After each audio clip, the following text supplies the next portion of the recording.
how to apply stunning filters to your photos on Samsung Galaxy S26 Ultra. Let's start the video. First of all, go to App Library. Here click on Gallery app. Here click on folder and select picture.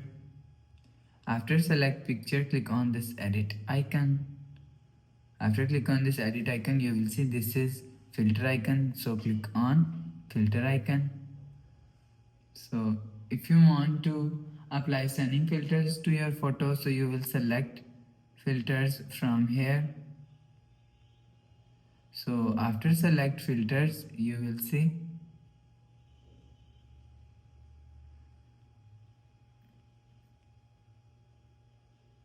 after select picture, click on save. You will see stunning filter picture is saved. After the process, go back to home screen. So that's how you can apply stunning filter to your photos on Samsung Galaxy S26 Ultra. If you like the video, please subscribe. Thanks for watching.